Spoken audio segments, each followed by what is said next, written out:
കോഴിക്കോട് വീട്ടിലെ വോട്ടിൽ ക്രമക്കേട് നടന്നതായി പരാതി. പെരുവയിലെ 84-ാം ബൂത്തിൽ ക്രമക്കേട് നടന്നെന്നാണ് പരാതി ഉണ്ടായിരിക്കുന്നത്. ഒരേ പേരുള്ള 2 പേരിൽ ലിസ്റ്റിൽ പേരില്ലാത്തവരെ കൊണ്ട് ഓപ്പൺ വോട്ട് ചെയ്യിപ്പിച്ചുവെന്നാണ് LDFന്റെ ആരോപണം. പായമ്പുറത്ത് ജാനകി അമ്മയ്ക്ക് പകരം കൊളശ്ശേരി ജാനകി അമ്മയെ കൊണ്ട് വോട്ട് ചെയ്യിപ്പിച്ചു.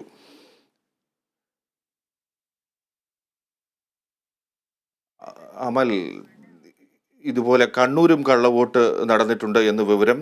നമുക്ക് അമൽ ചേരുന്ന വിവരങ്ങളുമായി. അമൽ, എങ്ങനെയാണ് കള്ളവോട്ട് നടന്നു എന്നുള്ള ആരോപണം ഉണ്ടാകുന്നത്?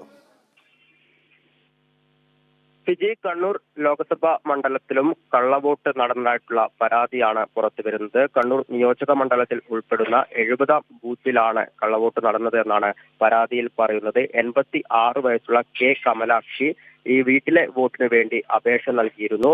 ഈ ബൂത്ത് പരിധിയിലെ അംഗൻവാടി ടീച്ചറായ BLO ഗീത ഈ വോട്ട് ചെയ്യുവാനുള്ള എല്ലാ സൗകര്യങ്ങളും ഒരുക്കി നൽകി. 15-ാം തീയതിയായിരുന്നു ഈ വോട്ട് ചെയ്തിരുന്നത്. എന്നാൽ കെ കമലാക്ഷിക്ക് പകരം വി കമലാക്ഷിയാണ് ഈ വോട്ട് രേഖപ്പെടുത്തിയത് എന്നാണ് LDF നിലവിൽ ഈ പരാതി നൽകിയിരിക്കുന്നത്. LDF ജില്ലാ കൺവീനർ N ചന്ദ്രൻ തിരഞ്ഞെടുപ്പ് കമ്മീഷനാണ് പരാതി നൽകിയത്. കെ കമലാക്ഷിയുടെ വീട്ടിൽ പോകുന്നതിന് പകരം വി കമലാക്ഷിയുടെ വീട്ടിലെത്തിയാണ് വോട്ട് രേഖപ്പെടുത്തിയത്. ഇതിനുവേണ്ടി UDF അനുഭാവിയായ BLO ഗീതയെ ഉപയോഗപ്പെടുത്തിയെന്നും ഈ പരാതിയിൽ പറയുന്നു. കണ്ണൂർ ലോക്സഭാ മണ്ഡലത്തിലെ 70-ാം നമ്പർ ബൂത്തിലാണ് ഈ സംഭവം നടന്നത്.